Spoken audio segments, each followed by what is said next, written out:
আমার প্রিয় স্টুডেন্ট ভাইরা বোনেরা, কেমন আছো তোমরা? তোমাদের এসএসসি 2023 মডেল টেস্ট প্রোগ্রামের আরো একটা মাস্টার ক্লাসে আমি তোমাদের সবাইকে স্বাগত জানাচ্ছি। তোমাদের সাথে আমি কাউসার ভাই। প্রবাস বন্ধু এই টপিকটা নিয়ে কথা বলবো। গদ্য। তো প্রবাস বন্ধু আসলে একটা ভ্রমণ কাহিনী। তো ভ্রমণ কাহিনীগুলো সাহিত্যের কোন শাখায় পড়ে? উত্তর হবে প্রবন্ধের মধ্যে পড়ে। কারণ প্রবন্ধ দুই রকমের হয়, একটা তন্ময় প্রবন্ধ, একটা মন্ময় প্রবন্ধ। মন্ময় প্রবন্ধ কোনটা? যেখানে লেখকের নিজস্ব আবেগ অনুভূতিগুলো স্থান পায়। তো যেহেতু এটা ভ্রমণ কাহিনী এবং লেখকের নিজস্ব আবেগ অনুভূতি আছে, সো এটা হবে মন্ময় প্রবন্ধ। তোমাদের সাহিত্যের রূপরীতির মধ্যে এগুলো নিয়ে আরো বিস্তারিত আলোচনা হবে। আসো তাহলে আমরা শুরু করি। প্রবাস বন্ধুর যিনি রাইটার তিনি হচ্ছেন সৈয়দ মুস্তফা আলী। আমার একজন পছন্দের মানুষ। বাংলা সাহিত্যের যত রাইটার আছে তাদের মধ্যে উনার একটা আলাদা ধারা বা বিশিষ্টতা আছে। সেটা কি? তার লেখার মধ্যে রসবোধ খুব দারুণ। আমরা এখনকার সময় যেটাকে বলি সেন্স অফ হিউমার, আমাদের সমাজে এখন আমরা সেন্স অফ হিউমার বলতে যেটাকে বোঝাই, ওনার এই সেন্স অফ হিউমারটা খুব দারুণ ছিল, খুব হাই লেভেলের ছিল। এবং তার কিছু কিছু ব্যাপারে এত চমৎকার হিউমার আছে যেটা সবাই ধরতেও পারবে না। সত্যিকারের সাহিত্যিক যারা তারা এগুলো ধরতে পারবে, বা সত্যিকারের সাহিত্যপ্রেমী, সাহিত্যিক না সাহিত্যপ্রেমী বা একটু ম্যাচিউরড লেভেলের পাঠক যারা, তারা এগুলো টের পাবে। তোমাদের এই লেখার মধ্যে এরকম কিছু দারুণ দারুণ সেন্স অফ হিউমার আছে, আমি তোমাদের দেখানোর চেষ্টা করব। আসো ওনার পরিচিতি সম্পর্কে একটু জানবো। সৈয়দ মুস্তফা আলীর জন্ম হয়েছিল কোথায়? ওনার জন্ম কিন্তু হয়েছিল আমাদের এখন যেটা বৃহত্তর সিলেট, এই সিলেটের ওই পারে, মানে আসামের করিমগঞ্জ। এখন যেটা আসামে পড়ে গেছে সেটা হচ্ছে ভারতে পড়ে গেছে, সেই অর্থে এটা হলো তোমার আমাদের দেশে পড়ে নাই, ইন্ডিয়াতে পড়ছে। তো সিলেটও তো আসামের অংশই ছিল। দেশভাগের সময় এটা বাংলাদেশের অংশ হয়েছে। সে আসামের করিমগঞ্জ ওনার জন্ম। আর 11 ফেব্রুয়ারি 1974 সালে তিনি ঢাকায় মারা যান। এ হচ্ছে তার জীবনকাল, 1904 থেকে 1974। তাহলে মোটা দাগে বলতে গেলে ওনার জীবন ছিল 70 বছরের। এরপর আসুন, ওনার পিতা সিকান্দার আলী, পৈতৃক নিবাস ছিল মৌলভীবাজারে। আচ্ছা, উল্লেখযোগ্য রচনা যেটা এটা, যার কারণে আমরা তাকে চিনি দেশে বিদেশে, তার সব থেকে বিখ্যাত বই দ্য ভ্রমণ কাহিনী। এবং এখানে কাবুল শহর ভ্রমণের অভিজ্ঞতা স্থান পাইছে। কাবুল শহর ভ্রমণের অভিজ্ঞতা মানে হচ্ছে আমরা যে আজকে যেটা পড়তে যাচ্ছি প্রবাস বন্ধু, এটাও কিন্তু দেশে বিদেশে থেকেই নেওয়া। উনি আফগানিস্তানের কাবুলে টিচার হিসেবে ছিলেন ওখানকার ইউনিভার্সিটিতে। তো তখনকার সময়ের ওনার যে এক্সপিরিয়েন্স, তার যে অভিজ্ঞতার কথা, সেগুলো আমরা এই বইটার মধ্যে পাই। তারপরে আরেকটা বিখ্যাত বই পঞ্চতন্ত্র, চাচা কাহিনী, ময়ূরকণ্ঠী শবনম। এগুলো তার বইয়ের বাইরে অনেকগুলো বই আছে, তোমাদের সংক্ষিপ্ত পরিচয়ের জন্য এগুলো তোমাদের পাঠ্য বইও দেওয়া আছে।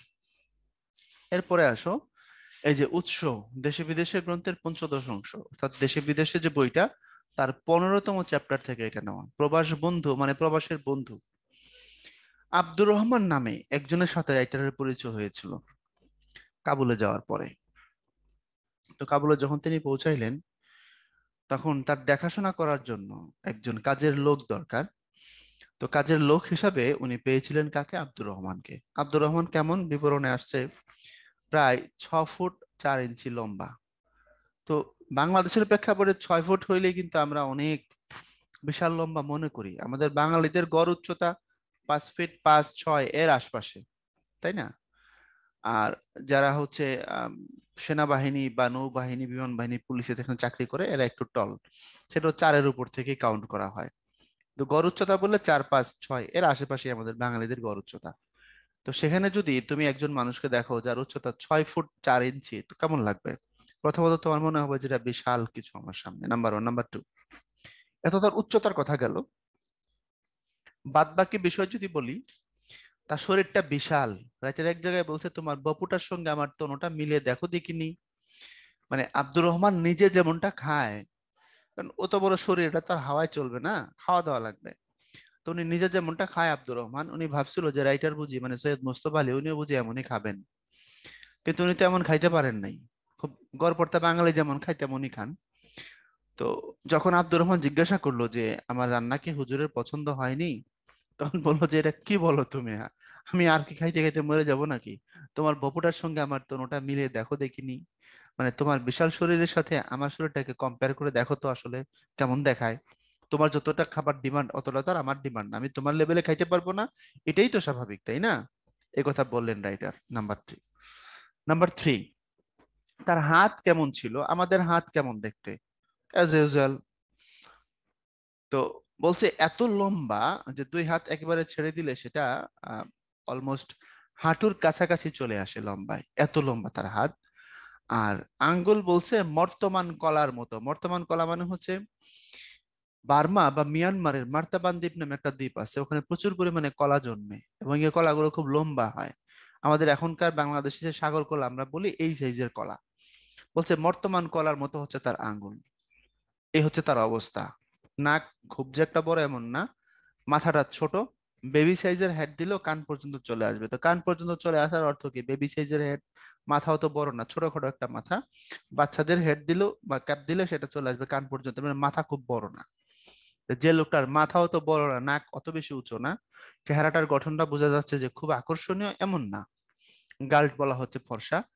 আর তার উচ্চতা যদি হয় 6 ফিট 4 ইঞ্চি, শরীরটা যদি বিশাল হয়, হাত যদি হাঁটুর কাছাকাছি থাকে, আর আঙ্গুল যদি হয় মর্তমান কলার মতো, এই মানুষটাকে সামনে থেকে দেখলে কেমন লাগবে? এটাকে দেখে মানে আব্দুর রহমানকে দেখে রাইটার মনে মনে ভাবলেন, কোনো সমস্যা নাই, ভালোই হয়েছে, আমার সমস্ত কাজ করে দিবে, ভীম সেনের মতো রান্না করবে, আমার সমস্ত কাজ সে করে দিবে। খুশি হয়েছে মনে মনে। উনি মনে মনে খুশি হয়েছেন ঠিক, কিছুক্ষণ পরে আবার মনের ভিতরে ভয় আসছে। ভয় আসছে এই কারণে যে এ যদি কোনোদিন বিগড়ে যায় তখন কি হবে। এই দিস ইজ হিউমার। তোমাদের বলছিলাম মাঝে মধ্যে খুব দারুণ হিউমার আছে। খুশি হয়েছেন এই কারণে যে বিশাল দেহি মানুষ, ওর সামনে কোনো কাজকেই সে কাজ মনে করবে না, মুহূর্তের মধ্যে করে দিবে, দ্যাটস ইট। কিন্তু এ যদি কোনোদিন বিগড়ে যায়, যদি সে কোনোদিন খেপে, তাহলে তারে কে ঠেকাবে? বোঝা গেছে কথা? এই কথাটাও তিনি পাশাপাশি বলছেন। কিন্তু আব্দুর রহমান খুব জেন্টলম্যান, খুব ভালো মানুষ ছিল। বলছে তার ঠোঁট আমি কোনোদিন দেখিনি, না দেখার কারণ সেই যে আমার সামনে আসা প্রথম দিন দাঁড়াইছিল এমন করে, চোখ নিচু করে এভাবে যে দাঁড়াইছিল, যে একটা সংস্কার আমাদের বাঙালি সমাজে আছে, মুরব্বী যারা, যারা হচ্ছে বয়স্ক মানুষ, তাদের চোখের দিকে করে তাকাতে নেই, তাদের চোখের দিকে তাকিয়ে কথা বলতে নেই। খুব সম্ভবত এই সংস্কারটা আফগানিস্তানেও থাকলে থাকতে পারে। এজন্যই হয়তো বা সে আমার দিকে কোনোদিন তাকায়নি চোখ তুলে। এই জন্য তার ঠোঁট কেমন সেটা আমি দেখার বা বোঝার অত বেশি সুযোগ পাই নাই। বোঝা গেছে? খুবই জেন্টলম্যান আব্দুর রহমান। এই জিনিসটা এলো আব্দুর রহমানের চরিত্র। এখন এই সহজ সরল আব্দুর রহমান যে এক সময় মেসের চার্জে ছিল, মানে ডিফেন্সে কাজ করেছে কম বেশি, এই মানুষটা রান্না বান্নার দায়িত্ব পাইছে কার? রাইটারের। এবং খুব খেয়াল করতে হবে এখনকার কথাগুলো, এই সাধারণ মানুষটার মনেও তার দেশের প্রতি চরম প্রেম, আবেগ, ভালোবাসা। আব্দুর রহমান অতিথি পরায়ণ তো বটেই, রাইটারের খুশির জন্য যে কোনো কাজ, যে কোনো সময় খুব প্রপারলি করে দেওয়ার মতো ক্ষমতা এবং ইচ্ছা দুটোই তার আছে। তার পাশাপাশি তার নিজের দেশ আফগানিস্তান এবং তার যে বাড়ি যেখানে উত্তর আফগানিস্তান, পানশিরে, কয়দিন আগে যখন তালেবানরা আফগানিস্তান দখল করলো, মানে তালেবানদের হাতে যখন ক্ষমতা আসলো, পানশির খুব আলোচিত হয়েছিল। তোমরা তো ছোট মানুষ, তোমরা জানো কিনা, পানশির থেকে একটা সরকারের বিদ্রোহী গ্রুপ বেরোয়ছিল। যাই হোক, সামহাও শেষ পর্যন্ত তালেবানরা সক্ষম হয়েছে পানশির পর্যন্ত দখল করতে। এই পানশিরের কথা আমি কিন্তু প্রথম পড়ছিলাম এখানেই, মানে সৈয়দ মুস্তাফা আলীর এই দেশে বিদেশে লেখার মধ্যেই। আবার পানশিরকে নতুন করে আবিষ্কার করেছিলাম যখন তালেবানদের ব্যাপারে পানশির নিয়ে লেখালেখি হচ্ছিল। তোমরা চাইলে ইউটিউবে বা নেটের বিভিন্ন ব্লগে আফগানিস্তান পানশির নিয়ে ব্লগ দেখতে পারো, তোমার চোখ জুড়ায় যাবে। আমি অ্যাসিওর করতে পারি তোমার চোখ জুড়ায় যাবে। সেই পানশির এলাকায় ছিল হচ্ছে আব্দুর রহমানের বাড়ি, এবং সে বলছিল যে হুজুর, পানশিরে যদি যান, সৌন্দর্য দেখলে আপনি মুগ্ধ হয়ে যাবেন, এত দারুণ, এত চমৎকার। শীতকালে বরফ পড়ে তো বরফ পড়ে তো বরফ পড়ে, তারপরে একদিন দেখবেন রোদ উঠছে, আপনি বের হবেন, শীতকালের রোদ গায়ে মাখবেন, তারপরে বের হবেন, ওই বাতাসের মধ্যে কোনো ধুলোবালো কিচ্ছু নাই, বুক ভরে শ্বাস নিবেন। তারপরে আপনার ছাতিটা, ছাতি মানে হচ্ছে এই যে বুক, এই যে পাঁজরটা, বলছে ছাতিটা এক বিঘত ফুলে উঠবে। বিঘত মানে হচ্ছে এই যে আহ কনুই থেকে এ পর্যন্ত যে হাতটা, পুরাটা না কিন্তু, এরকম করলে এভাবে ধরলে যেটা হয়, এটাকে বলা হয় 1 বিঘত। আমি তোমাদের নিশ্চয়ই বুঝাইতে পারছি, কনুই থেকে এ পর্যন্ত হাতটা। বলছে আপনার ছাতিটা 1 বিঘত ফুলে উঠবে। তারপরে আপনি আয়সা দেখা গেছে একটা আস্ত দুম্বা খায় ফেলবেন, আপনার পেটে এত খিদা থাকবে, তারপর আরো খাইতে চাইবেন, খাবার না দিতে বললে আমাকে আপনি কতল করবেন, মানে আপনার এত খিদা আপনাকে ধরবে, আপনি খালি খাইতেই চাইবেন। ওখানকার আবহাওয়া এত দারুণ, আপনাকে এত বেশি ফিট করে দিবে। হচ্ছে পাঞ্চিরের মানুষ তো হেঁটে চলে না, তারা যেন বাতাসের উপর হাওয়ার মধ্যে ভেসে ভেসে চলে, মানে they are very much fit, well and good স্বাস্থ্যের দিক থেকে। বুঝতে পারছো? এবং আমি আমার নিজেরও পার্সোনালি একটা ইচ্ছা তোমাদের সাথে আজকে শেয়ার করি। আমার নিজেরও খুব ইচ্ছা যে বরফ পড়ে এমন একটা অঞ্চলে গিয়ে কমপক্ষে 1 সপ্তাহ থাকার।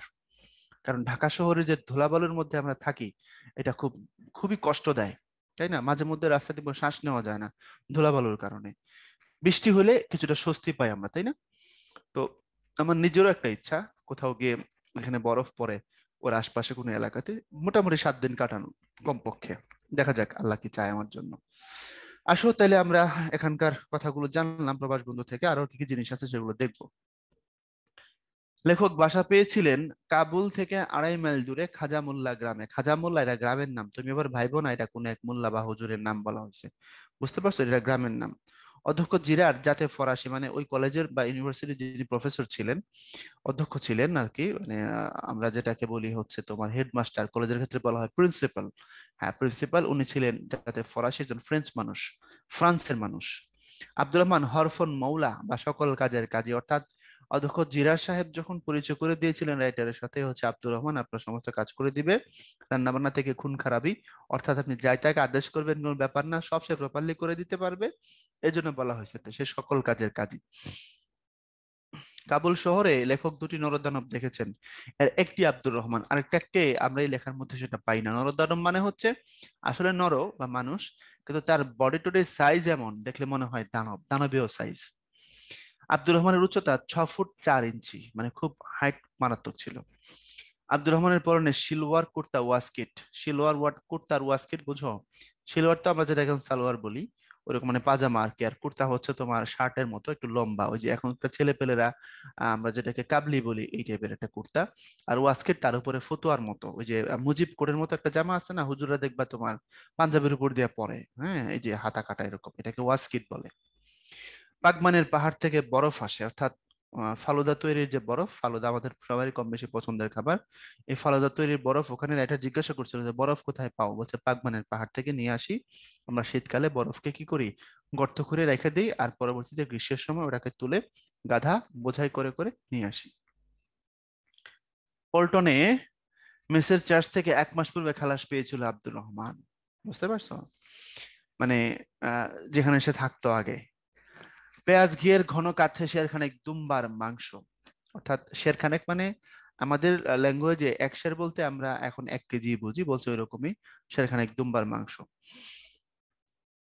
তারপরে হচ্ছে তোমার প্লেটে গোটা আস্টেক ফুল বোম্বাই সাইজের স্বামী কাবাব। আচ্ছা, স্বামী কাবাব মোটামুটি আমরা যারা শহর কেন্দ্রিক মানুষ আমরা চিনি। স্বামী কাবাব আমরা কয়টা খাই খাওয়ার সময়, যখন বিয়ে বাড়ি বা আত্মীয় স্বজনের বাড়িতে কোনো কাচ্চি টাচ্চি হয়, সাথে বিভিন্ন রকমের কাবাব টাবাব থাকে। এখন স্বামী কাবাব আমরা কয়টা খাই? বড় জোর 2 থেকে 3টা খাই। এর বেশি আমি আমি দেখি নাই কাউকে স্বামী কাবাবের থেকে বেশি খাইতে। তো এখন আর বাদ বাকি খাবার থাকে। তো রাইটারের জন্য সে শেরখানেক দুম্বার মাংস রান্না করছে, গোটা আষ্টেক মানে 8টা ফুল বোম্বাই সাইজের, মানে সাইজে বেশ বড় স্বামী কাবাব। তারপরে আবার আরো বিশাল আয়োজন তো ছিলই। একজন রাইটার বলছে কেউ যদি একজনের রান্না করতে গিয়ে 3 জনের রান্না করে তাকে ধমক দেওয়া যায়, কিন্তু একজনের জায়গায় কেউ যদি 6 জনের রান্না করে বসে তাকে আমি কি বলবো? এই জন্য উনি বলছিলেন যে অল্প শোকে কাতর, অধিক শোকে পাথর। আমি আর তাকে কিছু বলিনি। বাগেবালার বরফি আঙ্গুর তামাম আফগানিস্তানে মশহুর। মশহুর মানে বিখ্যাত, তোমরা জানো না, হিন্দিতে ব্যবহার হয়। বাগেবালা একটা জায়গা, ওখানকার বরফি আঙ্গুর মানে ঠান্ডার মধ্যে বরফের মধ্যে রেখে যে আঙ্গুরটা খাওয়া হয়, তামাম মানে পুরো আফগানিস্তানে সেটা খুব বিখ্যাত। লেখক পার্সোনালি মিষ্টি পছন্দ করতেন না। এই লাইনটা তোমরা অনেকেই বুঝতে পারো না। খাইবার পাসের হিম্মত সঞ্চয় করে লেখক গোটা আষ্টেক আঙ্গুর গিললেন। খাইবার পাস হচ্ছে পাকিস্তান এবং আফগানিস্তানের মাঝখানে, সীমান্তে আর কি, একটা পাহাড়ি রাস্তা। এক কথায় এই পাহাড়ি রাস্তাটার নাম হচ্ছে খাইবার পাস। পৃথিবীতে যতগুলো ডেঞ্জারাস রাস্তা আছে, বিপজ্জনক রাস্তা আছে, তার মধ্যে খাইবার পাস একটা। ধরো টপ 3টা বিপজ্জনক রাস্তার একটাই হচ্ছে খাইবার পাস। খাইবার পাসে চলাচল করার জন্য অত্যন্ত সাহস দরকার, যে কোনো সময় তুমি যে কোনো বিপদের মুখোমুখি হতে পারো। একে পাহাড়ি রাস্তা, দ্বিতীয়ত সেখানে নানান রকমের ঝুঁকি আছে। এই জন্য রাইটার বলছে খাইবার পাস দিয়ে চলতে গেলে যেমন হিম্মত লাগে, সাহস লাগে, অমন সাহস বুকের মধ্যে সঞ্চয় করে আমি মোটামুটি 8খানা আঙ্গুর গিলে ফেললাম। কাবুলি সবুজ চা পেয়ালা ঢাললে অতি ফিকে হলদে রং দেখা যায়, বলছে। এবং তারা কেমন খায়, বলছে প্রথম পেয়ালার মধ্যে, তারা তো চাতে দুধ দেয় না, প্রথম কাপে তারা হচ্ছে চিনি দেয়। এরপরের কাপ, কাপগুলো যেগুলো খায় সেখানে চিনিও দেয় না। তারা বলছে কমপক্ষে গোটা 6 এরা খায়, মানে খাইতে খাইতে একসাথে কাবুলিরা 6 কাপ বা 6 পেয়ালা চা খায়। মানে কাপের সাইজ কেমন, রাইটার এখানে হিউমার মারাত্মক ভাবে মজা করে বলছে যে পেয়ালার সাইজ অবশ্যই খুব ছোট, আমাদের দেশের কফির পাত্রের মতো। মানে আমরা কফি খাই যেরকম মগে, তাই না? কফি খাওয়ার মগের সাইজ যেমন, ওরকম ওদের চা খাওয়ার মগ। আর সেটা ওরা একসাথে বসলে কয় পেয়ালা চা খায়? 6 পেয়ালা। মানে অলমোস্ট চায়ের যদি অ্যামাউন্ট ধরো সেটা প্রায় 1 লিটার। ভাবা যায়? আচ্ছা, কাবুলি সবুজ চা, আচ্ছা, পানশির উত্তর আফগানিস্তানে অবস্থিত। ও রবুয়া, ফরাসি ভাষার বাক্য বন্ধু, এর অর্থ হচ্ছে আবার দেখা হবে। আমরা বলি না সি ইউ অ্যাগেইন, ওটাই, আবার দেখা হবে। বর্তমান কলা মায়ানমারের মার্তাবান দ্বীপে উৎপন্ন কলার জাত। তম্বি শব্দের অর্থ তিরস্কার। রাইটার যখন বাইরে গিয়ে যাচ্ছিলেন, আব্দুর রহমান মাথার মধ্যে রান্নাবান্নার জিনিসপত্র নিয়ে ফিরছিল, রাস্তায় যখন দেখা হয়েছিল, তারপরে কিছুক্ষণ পরে রাইটার যখন আবার বাসায় ফিরলেন, তখন আব্দুর রহমান একটা চেক দিয়ে গেছে রাইটার আসছে কিনা। তো রাইটার বলছে আব্দুর রহমান হয়তো এটা মনে করছে তার তম্বিতে আমি ফিরে এসেছি। এখানে তম্বি মানে তিরস্কার, শাব্দিক অর্থে ব্যবহার করা হয় নাই। আব্দুর রহমান রাইটারের জন্য খুব চিন্তিত ছিল এবং সে চাচ্ছিল তাড়াতাড়ি উনি ফিরে আসেন কিনা। এই যে টেনশন করছেন, এনসার্স থাকছেন, এই অ্যাংজাইটিটাকে রাইটার বলছেন যে আব্দুর রহমান হয়তো ভাবছে তার তম্বিতেই আমার জন্য তার যে উদ্বিগ্নতা, এটার জন্য হয়তো আমি তাড়াতাড়ি ফিরে এসেছি। রুশ তো গাল লাগানোর প্রসাধনী, এটা তোমরা জানো, খুব কমন জিনিস। এরপরে আসো, রাইফেল চালানোর কথা শুনে আব্দুর রহমানের এক গাল হাসি প্রমাণ করে। তখন জিজ্ঞাসা করছিল তুমি তো মেসের চার্জে ছিলা, পল্টনে ছিলা, তো রাইফেল চালাতে পারো? তারপরে সে হাসছে, হাসি প্রমাণ করে তার সাবলীলতা, মানে কোনো ব্যাপার না। বৃদ্ধ মায়ের দেখভালের দায়িত্ব দিয়েছিল কাজের মেয়ের উপর। বাসা ফাঁকা পেয়ে কাজের মেয়ে বৃদ্ধার উপর নির্যাতন করে বাসার মূল্যবান জিনিসপত্র নিয়ে পালিয়ে যায়। যদি এটা উদ্দীপক, আমি এমন একটা নিউজও দেখছিলাম কোন একটা টিভিতে। বাসা খালি ছিল, তারপরে ওই মহিলাকে নির্যাতন করে মারধর করে ওখানে কিছু নিয়ে কাজের মেয়ে পালাইছে। আচ্ছা, আব্দুর রহমানের কোন উক্তিতে উদ্দীপকের কাজের মেয়ের মানসিকতার বিপরীত দিক ফুটে উঠেছে? বিপরীত দিক, কাজের মেয়ে তো এখানে বিশ্বাসঘাতকতা করছে, 2 নম্বরই করছে, তার বিপরীত দিক কোথায় আছে? আমার রান্না হুজুরের পছন্দ হয়নি, হ্যাঁ এটাও তো আছে। সে বড় খুশির বাত হবে হুজুর যদি আপনি পানশিরে যান, তবে ভালো করে খেলেন না কেন? তাহলে সবগুলোর মধ্যেই তো আছে। মানে আব্দুর রহমান এত বেশি অতিথিপরায়ণ ছিল, ভালো করে খান না কেন? আমার রান্না কি আপনার পছন্দ হয়নি? উত্তর আফগানিস্তানে যাবেন, পানশিরে, সেটা খুব খুশির বাত হয়। মানে আমরা সবগুলোকে উত্তর হিসেবে নিতে পারবো, কোনো সমস্যা নেই। সে বড় খুশির বাত হবে হুজুর, লেখক আব্দুর রহমান কথা বলেছিল কেন? লেখক যখন বলছিল শীতকালটা উনি পানশিরে কাটাবেন। প্রবাস বন্ধু রচনায় আব্দুর রহমান চরিত্রে পাই, কি পাই? আব্দুর রহমান চরিত্রে পাই আমরা যেগুলো আছে তার মধ্যে সব থেকে বেশি পাই স্বদেশ প্রেম। অসহযোগিতা নাই, দায়িত্বহীনতাও নাই, মহানুভবতা আছে, হয়তো এভাবে পরিপূর্ণ ফুটে ওঠে না, পজিটিভ ক্যারেক্টারই তার মধ্যে, তবে স্বদেশ প্রেমটা খুব বেশি পাই। স্বদেশ প্রেম এখানে ভালো উত্তর। প্রবাস বন্ধু গল্পটি সৈয়দ মুজতবা আলীর কোন গ্রন্থ থেকে নেওয়া হয়েছে? এটা অবশ্যই দেশে বিদেশে, নো ডাউট অ্যাবাউট ইট। বিশ্ববিদ্যালয়ে পড়ার জন্য ঢাকায় মামার বাসায় থাকে মাতৃহীন অনিক। মা নাই অনিকের। নিঃসন্তান মামির অকারণে ঘর গোছানো, অর্থাৎ অনিকের ঘরে এসে যখন তখন গোছাই দিচ্ছে, লেখাপড়ার খোঁজ খবর নিচ্ছে, মাঝে মাঝে তার কাছে এটা অত্যাচার মনে হয় অনিকের কাছে।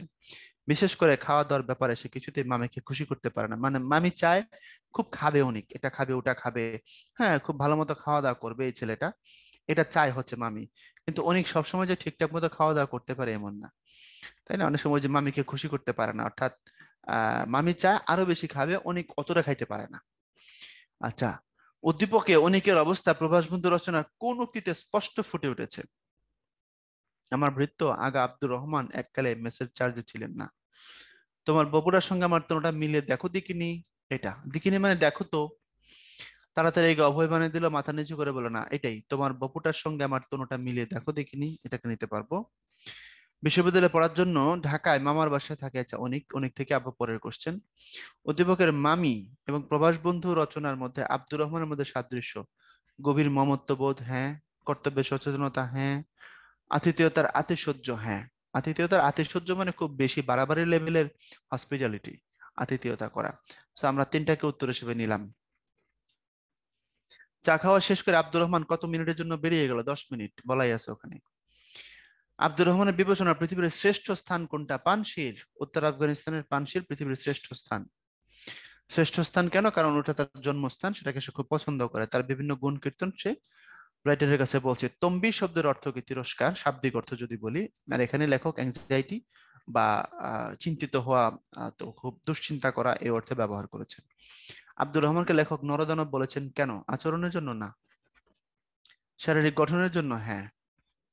কারণ বডিটা ছিল কেমন তো কিছুক্ষণ আগেই তোমাদের শোনাইছি। সৈয়দ মুজতবা আলী কোথায় জন্মগ্রহণ করেন? আসামের করিমগঞ্জে। সৈয়দ মুজতবা আলী লেখার বৈশিষ্ট্য বিভিন্ন ভাষার ব্যবহার, হ্যাঁ ঠিক আছে। রসগ্রাহী মানে ভিতরে হিউমার আছে, এটাও ঠিক। নগর কেন্দ্রিক না, এটা ঠিক না। তাহলে 1 আর 2 আমরা নিতে পারবো, 1 আর 2 নিয়ে নিলাম। এরপর প্রবাস বন্ধু রচনায় অধ্যক্ষ জিরার কোন দেশের নাগরিক ছিলেন? উনি ছিলেন ফ্রান্সের নাগরিক। পানশির শহরটি আফগানিস্তানের কোন দিকে অবস্থিত? এটা উত্তর আফগানিস্তানের শহর পানশির। তারপর আব্দুর রহমানের উচ্চতা কত ছিল? উচ্চতা ছিল হচ্ছে 6 ফুট 4 ইঞ্চি। অল্প শোকে কাতর, অধিক শোকে পাথর, এটি আসলে কি? এটি প্রবাদ। সবশেষে আব্দুর রহমান কি নিয়ে এসেছিল? ফালুদা, আঙ্গুর, বাদাম, আখরোট, আপেল। বাদাম, আখরোট এটা নিয়ে আসছিল। ওই যে হাতুড়ি দিয়ে আস্তে আস্তে বাদামের খোসা ছাড়াই বলতেছিল যে খাবেন। আচ্ছা, লেখক আব্দুর রহমানের হাতের আঙ্গুলকে কিসের সাথে তুলনা করেছেন? বর্তমান কলা, মার্তাবান দ্বীপের কলা, বড় সাগর কলার সাথে কম্পেয়ার করেছেন। এর সাথে কম্পেয়ার করা ছাড়া তার কোনো উপায় ছিল না, তার আঙ্গুল অনেক বড় ছিল। সাইদা বড় হয়েছে তার নানা বাড়ি সিলেটের শিমুল বাগানে। সুযোগ পেলেই সবাইকে সেখানকার প্রাকৃতিক সৌন্দর্যের বর্ণনা দিয়ে বেড়ায় সে। এমনকি বন্ধুদের নিমন্ত্রণ করে বসে তার সাথে তার গ্রামে যাওয়ার জন্য। সিলেটের কথা আসছে না? আই লাভ সিলেট, আমার সব থেকে পছন্দের শহর। উদ্দীপকের সাইদার সাথে তোমার পঠিত কোন চরিত্রের মিল আছে? 100% আব্দুর রহমান চরিত্রের মিল আছে, কারণ আব্দুর রহমানও পানশিরে যাওয়ার জন্য বারবার বলেছে কাকে? রাইটারকে, ওখানে চলেন, ওখানে থাকবেন। কত সালে সৈয়দ মুস্তফা আলী বিশ্বভারতীর রিডার নিযুক্ত হন? 1961 সালে নিযুক্ত হন। আব্দুর রহমান পর্বতসমূহ বোঝা একাই বহন করে আনছিল, কারণ সে প্রচন্ড শক্তিশালী ছিল, এটা সত্য। ভাগাভাগি করে আনার কথা মাথায় আসেনি, এটাও সত্য। মোটে ভাড়া করবার টাকা ছিল না, না এটা সত্য না। তাহলে 1 এবং 2 আমরা নিতে পারবো, প্রথম থেকে নিয়ে নিলাম। তারপরে আসো হরফন মৌলা অর্থ কি? প্রবাস বন্ধু, আচ্ছা, হরফন মৌলা শব্দ অর্থ সকল কাজের কাজী। বুঝতে পারছো? অর্থাৎ সব কাজে পারদর্শী আর কি। সব কাজে পারদর্শী। ওই যে বললো না আপনার সমস্ত কাজ করে দিবে, রান্না বান্না থেকে খুন খারাপি। খুন খারাপি বলতে কি আসলে মেরে ফেলার কথা বলা হয়েছে? না, এটা মজা করে বলছে। সব কাজই করে দিতে পারবে আব্দুর রহমান। প্রবাস বন্ধু গল্পটি লেখকের কোন গ্রন্থ থেকে গৃহীত? আমরা শিখেছি এটা হচ্ছে তার দেশে বিদেশে, এখান থেকে গৃহীত। তারপর অধ্যক্ষ জিরার কোন দেশের অধিবাসী ছিলেন? ফ্রান্স।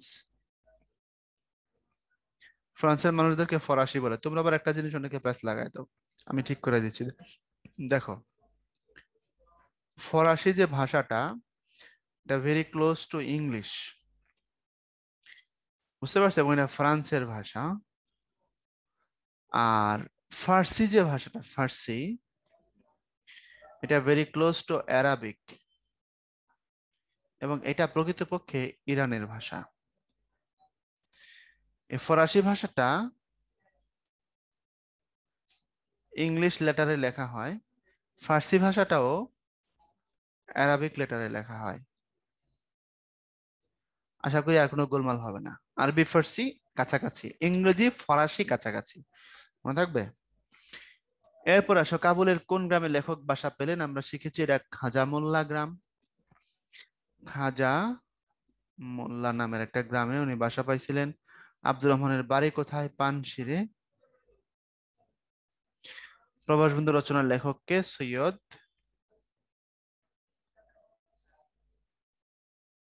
মুজতবা আলী। রাত দুটো এই খাবার জুটলে জুটতেও পারে, লেখক এরূপ ভেবেছেন কেন? কারণ যখন বিকাল ছিল, পড়ন্ত বিকেলে উনি যাচ্ছিলেন বাজারের দিকে, সেখান থেকে যখন তিনি বাজারে যান তখন ফিরছিলেন আব্দুর রহমান। তার মাথায় তেল নুন লকড়ি সবই ছিল, অর্থাৎ রান্না করার হাঁড়ি পাতিল, খাবার দাবার, রান্না করার সমস্ত যন্ত্র যা আছে সব নিয়ে ফিরছিল আব্দুর রহমান। তো এখন সন্ধ্যাবেলা সমস্ত কিছু নিয়ে এসে সেট আপ করতেছে, রান্না শুরু করছে। তাহলে যদি খাবার জুটে, রান্না শেষ করার পরে জুটবে। প্রথম দিনের ব্যাপার তো অনেক গোছগাছের বিষয় থাকে, এই জন্য এটা বলছে রাত দুটোয় খাবার জুটলে জুটতেও পারে। এই জন্য উনি এই কথাটা বলছে। অনেক সময় দেখবো আমরা যখন নতুন বাসা চেঞ্জ করি, বাসা চেঞ্জ করলে আমাদের কিন্তু ওই দিনটা সবকিছু গোছগাছ করে রান্না বান্না করা খুব কঠিন হয়। ব্যাপারটা অনেকটা এরকম। কার গোয়াল কে দেয় ধুঁ, শাব্দিক অর্থের আগে বুঝো, তারপরে এটা বলতে কি বোঝানো হয়েছে এটা বুঝতে পারবা। গোয়াল ঘরে তো গরুরা থাকে না, এবং গরু সন্ধ্যাবেলায় তোমার মশা দ্বারা আক্রান্ত হয়। তখন কি করতে হয়? ধোঁয়া জ্বালাতে হয়। ধোঁয়া কিভাবে জ্বালাইতে হয় আগে বুঝো। যারা তোমরা গ্রামে থাকো তোমরা জানো, আমরা ছোটবেলায় যেটা করছি, গরুকে বাঁধার পরে রাত্রের বেলা সন্ধ্যার সময় গোয়ালে, বাইরের গোয়ালে প্রচুর মশা থাকে, তখন খড়কোটা মানে মানে ধানের গাছের যে এটা শুকনা খড়টা, এরকম খড়টর গুলো অনেকগুলো একত্র করে এর মধ্যে আমরা আগুন জ্বালাই দিতাম। দিলে ধোঁয়া উঠতো দুমদুম করে, তখন ওর মধ্যে আবার পানি ঢেলে দিতাম। পানি ঢাললে কি হইতো? আগুনটা নিভে যেত এবং ধোঁয়া উঠতে থাকতো। প্রথমে আগুন জ্বলতো, পানি ঢাললে তারপরে ধোঁয়া উঠতো, আগুন আর জ্বলতো না।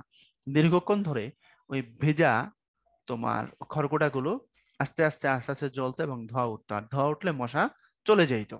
এই ছিল কৌশল। তাহলে এখন আমার গোয়ালে যদি তুমি এসে ধোঁয়া দাও, তাহলে it's not your job, but তুমি করে দিচ্ছ, তাই না? গোয়ালটা আমার, গরুটাও আমার, ধোঁয়া দিচ্ছ তুমি, কাজটা তোমার না কিন্তু করে দিচ্ছ, তাতে আমার উপকার হচ্ছে। অথবা তোমার গোয়াল, তোমার গরু, আমি যে ধোঁয়া দিয়ে দিলাম এতে করে তোমার উপকার হচ্ছে। তো নর্মালি একজনের গোয়ালে আরেকজন ধোঁয়া দেয় না, যার যার গোয়ালে প্রত্যেকে ধোঁয়া দেয়, তাই তো? তো কার গোয়াল কে দেয় ধোঁ, এর অর্থ হলো কার কাজ আর কে দুশ্চিন্তা করে। আমার কাজ, আমার চ্যালেঞ্জ, দুশ্চিন্তা থাকবে আমার, কিন্তু এটা নিয়ে তুমি খুব ব্যস্ত। এমন হয় না, প্রয়োজন একজনের, এটা নিয়ে ব্যস্ত আরেকজন। এটা বোঝানোর জন্য বলা হয় কার গোয়াল কে দেয় ধোঁ। তো রচনায় প্রভাসবন্ধু লেখার মধ্যে কার গোয়াল কে দেয় ধোঁ এই কথা কেন বলা হয়েছে? কারণ খাওয়া দাওয়ার পরে এক পর্যায়ে রাইটার বলছে আমার খাওয়া শেষ, সমস্যা নেই আব্দুর রহমান, তুমি আবার গিয়ে ভালো করে খাও। তখন দেখা গেছে আব্দুর রহমান তারে বলছে খাইতে, কিন্তু সে না খায় লেখকের জন্য আবার পুনরায় খাবার আয়োজন করছে। তো এই জন্য রাইটার বলছে কার গোয়াল কায়দায় ধু। আমি খাওয়ার পরে আমি কোন ডেজার্ট খাই কিনা, আঙ্গুর খাবো কিনা, চা খাবো কিনা, এটা তো আমি তাকে বলিনি, কিন্তু আমার প্রয়োজন মেটানোর জন্য সে সমস্ত ব্যবস্থা নিজের থেকে করতেছে। এই জন্য রাইটার বলছে কার গোয়াল কায়দায় ধু। এরকম অনেক কঠিন কঠিন কথা আছে তোমাদের বইয়ে, আমি যেগুলো দরকার মনে করি তোমরা বুঝো না, এগুলো ব্যাখ্যা করে দেবো। প্রবাস বন্ধু প্রবন্ধে আব্দুর রহমানকে নরদানব বলা হয়েছে কেন? কারণ তার যে বডি সাইজ, ওই বডি সাইজের কারণে, তাই না? বডি সাইজ প্লাস সে অনেক বেশি স্টাউট এন্ড মাইটি ছিল, এটা দেখে এটা তাকে কি বলছে? বলছে নরদানব। আমি এখানে দুটো নরদানব দেখেছি, তার একটা হচ্ছে আব্দুর রহমান। এরপর অল্প শোকে কাতর, অধিক শোকে পাথর, লেখক এরূপ মন্তব্য করেছেন কেন? ওই যে বলছে কেউ যদি একজনের রান্না করতে গিয়ে তিনজনের রান্না করে, মনকে বোঝানো হয় তার এক না হয় ধমক দিলাম, কিন্তু সে যদি 6 জনের রান্না করে ফেলে একজনের রান্না করতে গিয়ে, তখন আর তাকে আর কি বলা যায়? ওরের বকলেই কি না বকলেই কি, বেশি কষ্টে কি হয়ে যায়, তখন আমরা পাথর হয়ে যাই। কার্পারের অপরূপ রূপ থেকে তাকে বড় একটা চোখ ফেরাতে দেখিনি বলতে লেখক কি বোঝানো হয়েছে? বোঝানো হয়েছে আব্দুর রহমানের সৌজন্য,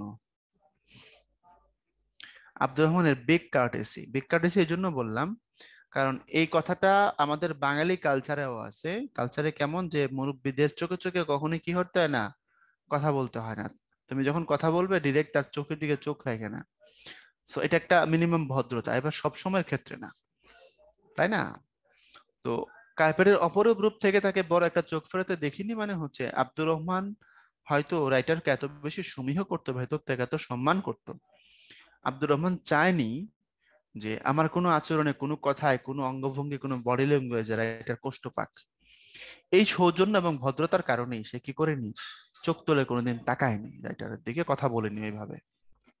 এই জন্য বলছে ওই যে বাসায় মানে ঢুকে যেরকম নিচে দিকে তো কার্পেট থাকে, কার্পেটের দিকে এরকম করে নজর করে দাঁড়াইছিল আমার সাথে যখন কথা বলতো, তো সেখান থেকে তাকে আমার চোখ ফেরাতে দেখিনি। অর্থাৎ আমার সাথে যত কথা বলছে ওদিকে তাকাই বলছে, আমার চোখের দিকে তাকায়নি। এতটা সমীহ করতো। বোঝা গেছে এবার? তার সমীহ এবং সৌজন্য বোধ বোঝানো হয়েছে। লেখক আব্দুর রহমানকে হরফন মৌলা কেন বলেছেন? হরফন মৌলা বলেছেন এই কারণে, কারণ যখন আয়সা মসিয়ে জিরার পরিচয় করে দিল রাইটারকে, আব্দুর রহমানের সাথে পরিচয় করে দিয়ে বলল সে আপনার সমস্ত কাজ করে দেবে, রান্না বান্না থেকে শুরু করে খুন খারাপি, ইচ এন্ড এভরিথিং। তো যখন শুনতে পারছে সবকিছু করে দিবে, তখন রাইটার নিজের থেকেই বলছে তাহলে সে হরফন মৌলা, হ্যাঁ, সকল কাজের কাজী। আস্তে উঠে রোজটা হয়তো দিতে ভুলে গেছে। লেখক কথা কেন বলেছিলেন? ওই যে রাইটারকে বারবার খাওয়াচ্ছে তো বারবার খাওয়াচ্ছে তো বারবার খাওয়াচ্ছে। প্রথমবার খাওয়ায় গেল, তারপরে চা নিয়ে আসলো, তারপরে আঙ্গুর নিয়ে আসলো, বিভিন্ন কিছু একের পরে খাওয়াই যাচ্ছে। তখন একবার যখন এরকম করতে করতে 10 কিছুক্ষণের জন্য বেরিয়ে গেছে, তখন রাইটার বলতেছে তাইলে যেহেতু সে আমাকে এতক্ষণ ধরে টর্চার করতেছে খাবার দিয়ে, এখন যদি বের হয়েছে আমি এক কাজ করি, আমি দরজা বন্ধ করে দিয়ে বসে থাকি। দেখা গেছে আবার কোথা থেকে কি আবার খাবার হিসাবে নিয়ে চলে আসবে। হয়তো আস্তে ওঠে রোস্টটা দিতে ভুলে গেছে, মজা করে বলছে, অথবা আস্তে ওঠে রোস্টটা দিতে ভুলে গেছে। এ হচ্ছে ব্যাপার। আমার রান্না হুজুরের পছন্দ হয়নি। লেখকের প্রতি আব্দুর রহমানের এরূপ অভিযোগের কারণ কি? মনোযোগ দিয়ে শুনতে হবে। লেখকের প্রতি আব্দুর রহমানের এরূপ অভিযোগের কারণ হলো, এখন আব্দুর রহমান তো মনে করে সে নিজে যেমন খায়, রাইটার বলছে এরকম ভাবেই খায়, তাই না? অর্থাৎ তুমি যেমন, তুমি সবাইকে হয়তো ওইভাবেই চিন্তা করবে যে আমার মতোই হয়তো বা তার খাওয়া দাওয়ার লেভেল। এখন সে রান্না করছে, সে এখানে দুম্বার মাংস, তারপরে স্বামী কাবাব, তারপরে তোমার হচ্ছে একটা আস্ত মুরগি, তারপরে তার সাথে ছিল আরো অনেক খাবার দাবার। এত কিছু একজন খাইতে পারে? এটা তো বলছে একজনের জায়গায় সে 6 জনের রান্না করছে, তো খাবে কি করে? তারপরে রাইটার বলছে যেহেতু পেটে ক্ষুধা ছিল, গড়পড়তা বাঙালির থেকে কম খাইনি, অর্থাৎ আমরা এজ ইউজুয়াল যেমন খাই ওটা ওইরকমই খাইছি। তারপরেও আব্দুর রহমান মনে মনে ভাবছে যেহেতু খুব বেশি খায় নাই, হয়তো বা আমার রান্না ওনার পছন্দ হয় নাই। তখন এসে বলতেছে আমার রান্না হুজুরের পছন্দ হয়নি। যেহেতু লেখক খাওয়ার ক্ষমতা দিয়ে খুশি করতে পারে নাই কাকে? আব্দুর রহমানকে, এই জন্য বলছে আমার রান্না হুজুরের পছন্দ হয়নি। আচ্ছা, এখানে একটা কথা আছে, আমি অনেক সময় তোমাদের কাছে এই প্রশ্নটা পাইছি অনেক স্টুডেন্টের কাছে, অনেকে জানতে চেয়েছে যে ভাইয়া, আহ এক জায়গায় বলা আছে যে ইংল্যান্ডে নাকি একবার ভিক্টোরিয়া আলবার্ট আতাত হয়েছিল। ভিক্টোরিয়া আলবার্ট আতাত, আর ফ্রান্সে নাকি সেটা হয় নীতি নীতি ঘরে ঘরে। এর অর্থ কি? মহারানী ভিক্টোরিয়া, তোমরা সিপাহী বিদ্রোহের কথা জানো, 1858 সাল যখন সিপাহী বিদ্রোহ হয়, তখন ইংল্যান্ডের রানী ছিলেন মহারানী ভিক্টোরিয়া। ভিক্টোরিয়ার হাজবেন্ড ছিল হচ্ছে প্রিন্স আলবার্ট। আলবার্ট আবার তার ফার্স্ট কাজিন ছিল, যাই হোক। তো আলবার্ট ছিল তার হাজবেন্ড, আর রানী ছিল ভিক্টোরিয়া, ছিল হচ্ছে মহারানী। এবং তোমার দরবারের মানে রাজদরবারে তখন ইংল্যান্ডের রাজপরিবারের বংশধারায় ভিক্টোরিয়া রানী হয়ে যায়, আলবার্ট বিয়ে করে ওই ফ্যামিলির মেম্বার হয় মূলত। যা হোক, তো হাজব্যান্ড হচ্ছে রানীর হাজবেন্ড, এমন একজন মানুষের হাজবেন্ড যিনি কুইন। তাহলে কুইন মূলত কে? ভিক্টোরিয়া। তো প্রাসাদেই ভিক্টোরিয়ার সাথে আলবার্টের প্রেম হয়েছিল। মনোযোগ দিয়ে শুনবা এটা। তো এই প্রেম নিয়ে বিভিন্ন সময়ে কথা ছড়ায় পড়ে, গুজব ডালপালা মেলে। তো আলবার্ট তো একটা ছোট রাজ্যের রাজার ছেলে ছিল, প্রিন্স ছিল। তো সেই ক্ষেত্রে সেই দিক থেকে যিনি ছিলেন জার্মানির, তো সেই দিক থেকে অনেক বড় পোস্ট হোল্ড করতেন হচ্ছে ভিক্টোরিয়া। অনেকে এটা ভাবতো যে ভিক্টোরিয়ার সাথে হয়তোবা আলবার্টের প্রেম সফল হবে না, কারণ এত বড় রানী ছোটখাটো একজন প্রিন্সের প্রেমে কি পড়তে পারেন? এটা কি সম্ভব? কিন্তু আলটিমেটলি আমরা দেখলাম যে আলবার্ট ভিক্টোরিয়ার প্রেম হয়েছে সফল, তারা বিয়েও করছে, খুব সফলভাবে তাদের দাম্পত্য জীবন অতিবাহিত করছে। এই যে তাদের মধ্যে গোপন সমঝোতা, গোপন প্রেম, গোপন পরিণয়, এই গোপন সমঝোতা বা গোপন সম্পর্ককে বোঝানোর জন্য আঁতাত কথাটা ব্যবহার করা হয়। তো রাইটার বলছে ইংল্যান্ডের মানুষও প্রেমিক, ফ্রান্সের মানুষও প্রেমিক। ইংল্যান্ডে এরকমের সাহসী প্রেম হয়েছিল একবার, ভিক্টোরিয়া আলবার্ট আতাত। আর ফ্রান্সে সেটা হয় নীতি নীতি ঘরে ঘরে, অর্থাৎ ফরাসি মানুষগুলা অনেক বেশি ডেয়ারিং লাভার, ডেম কেয়ার। কারণ মসিয়ে জিরার যেখানে যায় তার বউকে সাথে নিয়ে ঘোরে। যখন টাঙ্গা হাঁকায়, টাঙ্গা মানে এক ধরনের রিক্সার মতো বড় বড় চাকা, কলকাতায় আছে তোমরা দেখবা, টাইনা নিয়ে যায়। টাঙ্গা হাঁকায় যখন আসতেছিল, তখন সন্ধ্যার সময় জিরার রাইটারকে বলতেছে যে কাবুলে চলার মতো যে শক্তি এবং সাহস দরকার বা হাতিয়ার দরকার, তা কোনোটাই তোমার কাছে নাই। সুতরাং তুমি ঘুরতেছো কেন? তুমি তো বিপদের মুখোমুখি হবা। আর নিজে বউকে নিয়ে টাঙ্গাই করে ঘুরতেছে, তাহলে কত বড় সে একজন মানে স্ত্রীর প্রতি অনুরাগী, কেয়ারিং, তাই না? এটাকে দেখে, বউকে পাশে দেখে রাইটার মজা করে বলছে ইংল্যান্ডে নাকি একবার হয়েছিল ভিক্টোরিয়া আলবার্ট আতাত, ফ্রান্সে নাকি সেটা নিত্য নিত্য হয়, ঘরে ঘরে হয়। অর্থাৎ ফরাসিরা জাতিগতভাবে বড় ধরনের প্রেমিক। ক্লিয়ার এবার? ওকে, এরপরে আসো আমরা উচ্চতর দক্ষতা এবং প্রয়োগ নিয়ে কথা বলি। উদ্দীপক 1, আমার বাড়ি যাইও ভ্রমর, বসতে দেব পিড়ে, জল পান করতে দেব শালি ধানের চিড়ে। শালি ধানের চিড়ে দেব বিন্নি ধানের খই, বাড়ির গাছের কবরি কলা, গামছা বাঁধা দই। উদ্দীপক 2, বাংলার মুখ আমি দেখিয়াছি, তাই আমি পৃথিবীর রূপ খুঁজিতে যাই না আর। অন্ধকারে জেগে উঠে ডুমুরের গাছে চেয়ে দেখি ছাতার মতন বড় পাতাটের নিচে বসে আছে ভোরের দোয়েল পাখি, চারিদিকে চেয়ে দেখি পল্লবের স্তূপ, জামবট কাঁঠালের হিজলের অশ্বত্থের করে আছে চুপ। আচ্ছা, এটা জীবনানন্দের কবিতা আর এটা হচ্ছে জসিমউদ্দিনের কবিতা। আসো দেখি কি অবস্থা। উদ্দীপক একে প্রবাস বন্ধু রচনায় উল্লেখিত আফগানদের কোন বৈশিষ্ট্য ফুটে উঠেছে? অতিথি পরায়ণতা,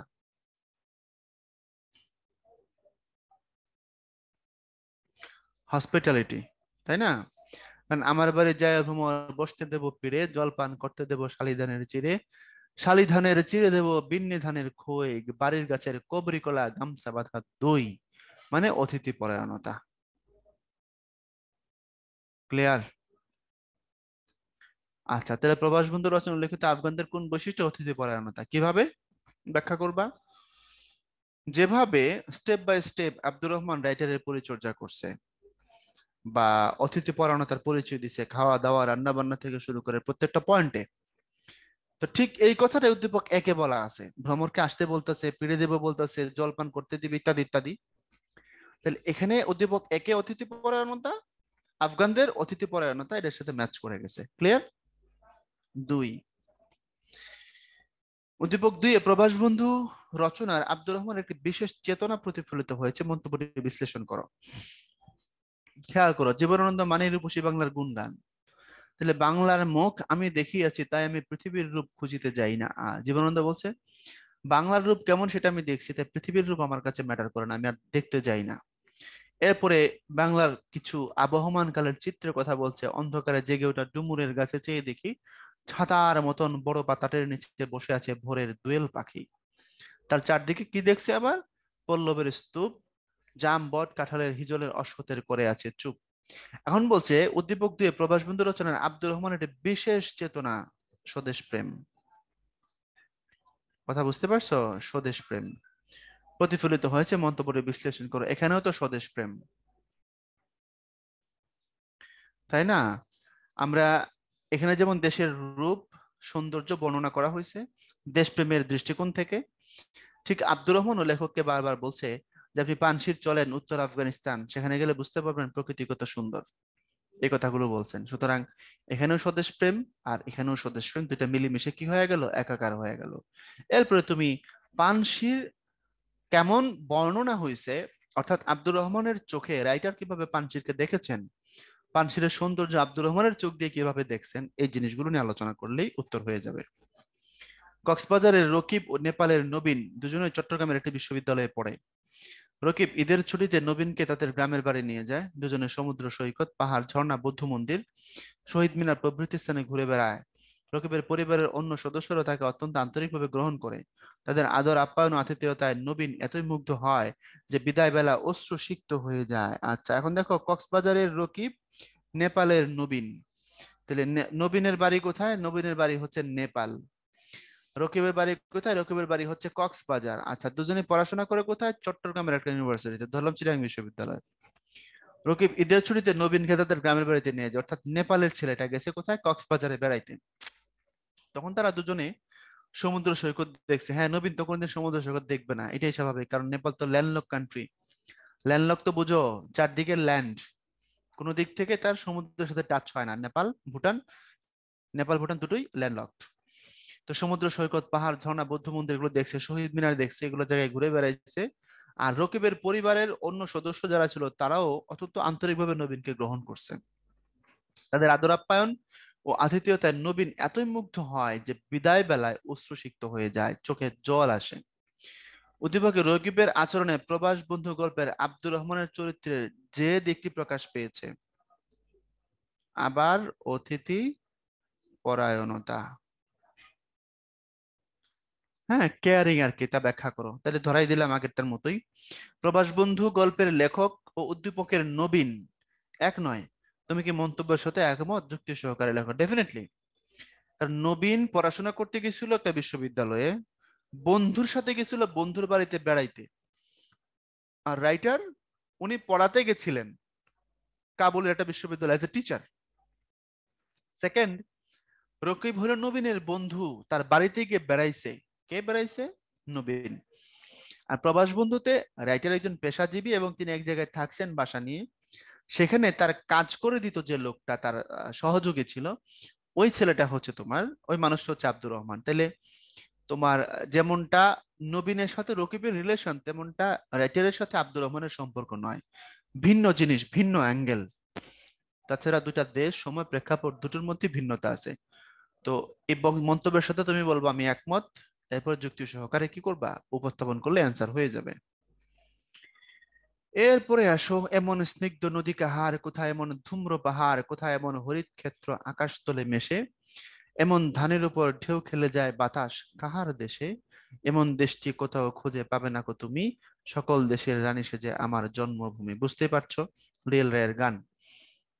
এখন আসো এটার উদ্দীপক নিয়ে যদি কথা বলি, তাহলে উদ্দীপকে প্রবাস বন্ধু গল্পের আব্দুর রহমানের চেতনার যে দিকটিকে ধারণ করেছে তা ব্যাখ্যা করো।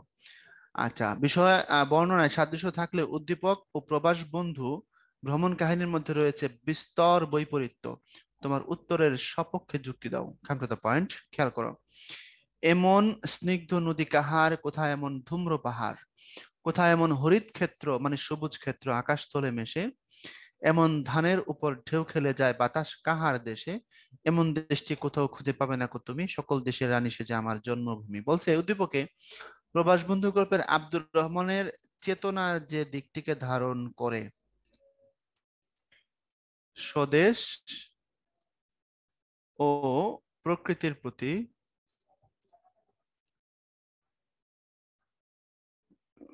গভীর অনুরাগ বা প্রেম। কারণ আব্দুর রহমানও পানশিরকে পৃথিবীর শ্রেষ্ঠ জায়গা বলছে, নাম্বার ওয়ান। নাম্বার টু, পানশিরের যে প্রকৃতি, পানশিরের যে সৌন্দর্য, এটাকে বলছে সব থেকে সুন্দর, এবং বারবার রাইটারকে সেখানে যাইতে বলছে। কারণ উদ্দীপকে দেখো কি বলা হয়েছে, বলছে বাংলাদেশের মতো এমন দেশের কোথাও নাই, এমন স্নিগ্ধ নদী নাই, এমন ধূম্র পাহাড় নাই। ধূম্র পাহাড় মানে হচ্ছে যে পাহাড়ের উপর ধোঁয়া উড়ে। ধোঁয়া উড়ে মানে কি, তোমরা যদি পাহাড় দেখো কাছাকাছি গিয়ে, এখন তো আজকাল ভিডিওতেও দেখা যায় চাইলে, দেখবা পাহাড়ের উপরে মেঘ এতটাই কাছাকাছি, এত বেশি ক্লোজ থাকে, মনে হয় ধোঁয়া উঠতেছে। যারা সাজেক গিয়েছো রাঙামাটিতে, তাদের এটা কমন পড়ে যাবে। কারণ তুমি পাহাড়ের উপর এমন এক জায়গায় গিয়ে দাঁড়াবা, তুমি দেখবা তোমার নিচে হচ্ছে মেঘ। অর্থাৎ তুমি যেখানে দাঁড়ায় আছো তখন তার থেকে হয়তো বা 50 মিটার নিচে মেঘ, মানে তুমি অনেক উপরে চলে গেছো, মেঘ তোমার নিচে চলে আসছে। ধূম্র পাহাড় বলতে পাহাড়ের উপরে ধোঁয়া ওড়ে, মানে মেঘ অনেক কাছাকাছি এমন কিছু বোঝায়। কোথায় এমন হরিত ক্ষেত্র আকাশ তলে মেশে, হরিত ক্ষেত্র মানে সবুজ। আমাদের বাংলাদেশের যেদিকেই তাকায় আমরা সবুজ দেখি না, সেই জন্য বলছে আকাশ তলে মেশে, এমন ধানের উপর ঢেউ খেলে যায় বাতাস কাহার দেশে। এরপরে বলছে এমন দেশটি কোথাও খুঁজে পাবে না কো তুমি, সকল দেশের রানী সেজে আমার জন্মভূমি। আশা করি বুঝতে পারছো বাংলাদেশের রূপ এবং প্রকৃতির বিবরণ। ক্লিয়ার?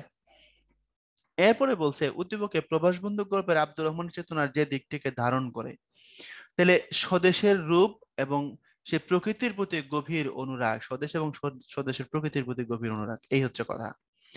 বিষয় বর্ণনায় সাদৃশ্য থাকলেও উদ্দীপক ও প্রবাস বন্ধু ভ্রমণ কাহিনীর মধ্যে রয়েছে বিস্তর বৈপরীত্য। হ্যাঁ,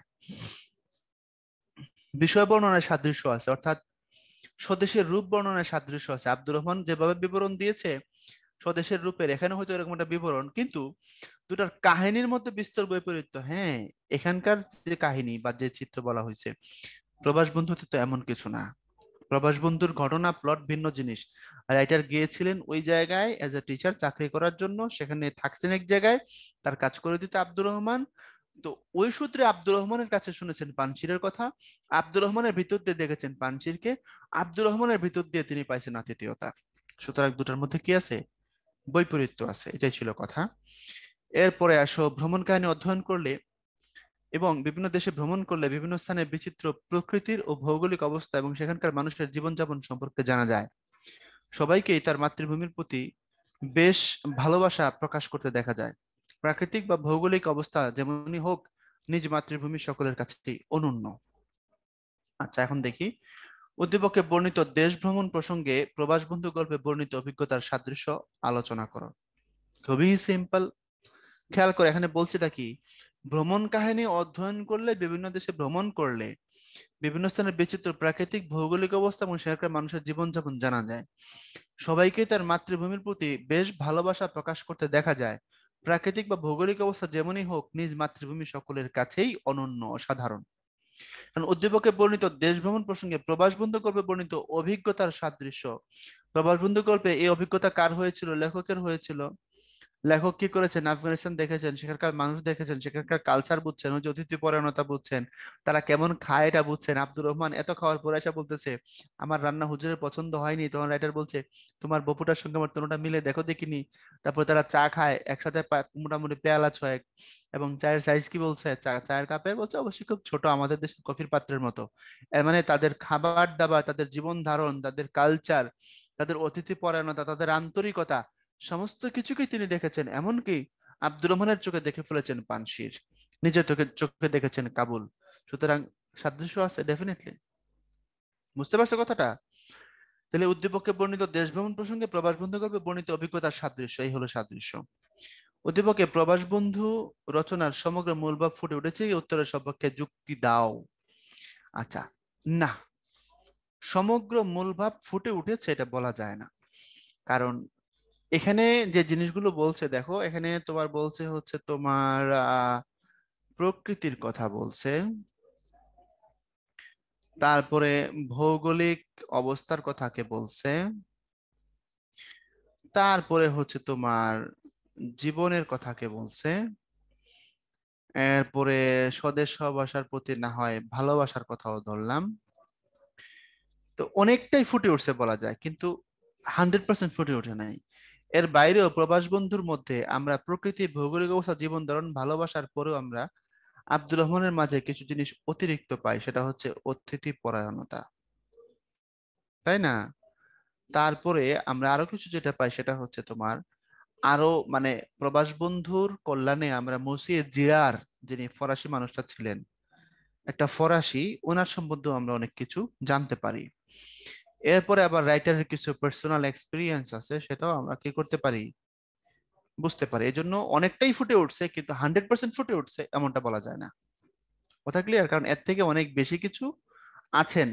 অনেক সময় উনি সেন্স অফ হিউমার তৈরি করার জন্য ওই যে ভিক্টোরিয়া আলবার্ট আতাতের কথাও বলছেন।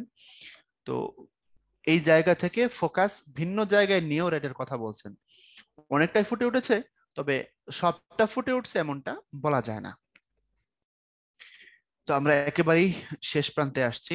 ভাইয়া চেষ্টা করেছি তোমাদেরকে এই বিষয়টা নিয়ে একটা স্বচ্ছ ধারণা দেওয়ার। তো আশা করি তোমাদের উপকার করতে পারছি। তোমরা প্রত্যেকে ভালো থাকবে। আবার তোমাদের সাথে অন্য কোনো টপিক নিয়ে আবার কথা হবে। সবার জন্য শুভকামনা। আল্লাহ হাফেজ।